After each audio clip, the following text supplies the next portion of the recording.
31/7/2024، والعالم كله مشغول باغتيال قائد الجناح السياسي لحركة حم أ س إسماعيل هنية في طهران، واللي بيعتبر أكبر شخصية في حم أ س.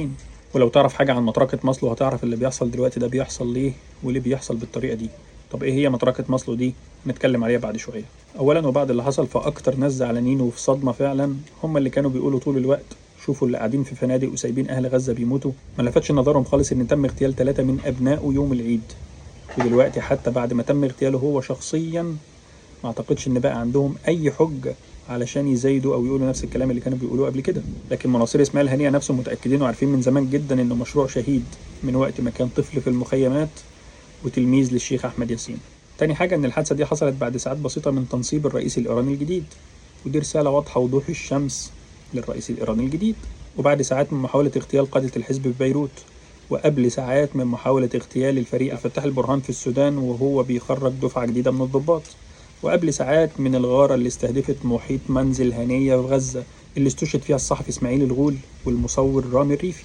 وكل اللي حصل وبيحصل ده هو تأكيد على مبدأ الذراع الطويل للكيان المحتل. وثالث حاجة المكان. ليه طهران؟ ليه مش قطر؟ ليه مش تركيا؟ لأن هم دول الثلاث دول اللي مسموح فيهم لقادة حم أ س بالتحرك.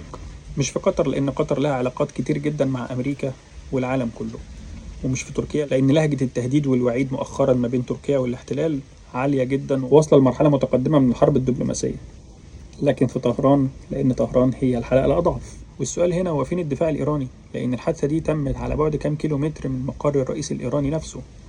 فلما تسمع المرشد بيتوعد، وتسمع الرئيس الإيراني الجديد بيهدد، وتسمع عمدة طهران بيقول هنعمل كذا وكذا وكذا علشان خاطر يثأروا لاغتيال إسماعيل هنية، يبقى اسألهم طيب والسيادة الإيرانية فين؟ مش ملاحظين ان اللي حصل ده حصل على أراضيكوا أصلا والمفروض تثأروا لأراضيكوا أول حاجة؟ ولا إيه؟ فهل عملية الاغتيال تمت عن طريق غارة على إيران ولا عن طريق خلية تابعة للكيان المحتل موجودة داخل إيران؟ لأن لسه مفيش أي دلائل الاغتيال تم ازاي. فالغرض من اللي حصل هو محاولة الاحتلال إثبات فكرة الذراع الطويلة في كل حتة، واللي بيأكد ده حوادث الاغتيال الكتير جدا اللي تمت في ال 24 أو 48 ساعة اللي فاتوا، وكمان محاولة لاستعادة الثقة داخل الكيان خاصة لنتنياهو. مش متأكد؟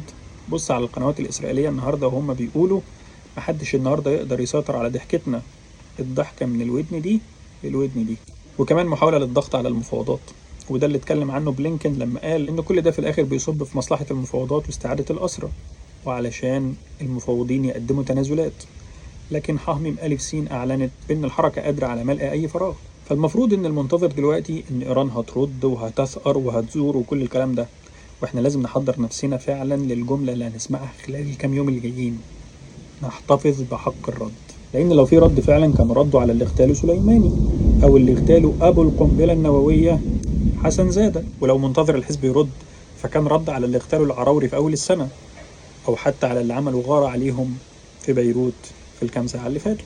وممكن جدا يكون كل اللي حصل ده هو تقديم عربون المحبة والطاعة من الرئيس الجديد. لأن لو لسه مش فاهم اللعبة فممكن أسأل سؤال واحد: هي صحيح إيران عملت إيه في حادثة الرئيس السابق ووزير خارجيته و7 من كبار المسؤولين في البلد؟ ولا مفيش أخبار؟ طب ايه علاقة كل اللي انت قلته ده بمطرقة ماسلو اللي احنا قلناها في البداية؟ الحقيقة ان العلاقة كبيرة جدا. مطرقة ماسلو ببساطة هي تبني مبدأ او طريقة واحدة مألوفة لحل جميع المشكلات، بمعنى ان لو في ايديك شاكوش هتشوف كل حاجة قدامك مسامير، وهو ده اللي الاحتلال بيعمله حرفيا. كل اللي متعودين عليه اي حد مش مرغوب فيه بيتم التخلص منه. المشكلة فعلا والمصيبة الأخلاقية في الموضوع ده ان اللي اغتالوه المرة دي هو اللي بيتفاوضوا معاه. وياك تكون فاكر ان اي تهديد جاي من خارج الكيان هو اللي هيأثر عليه، لا، لان في اللي يدافعوا عنه كتير جدا بره.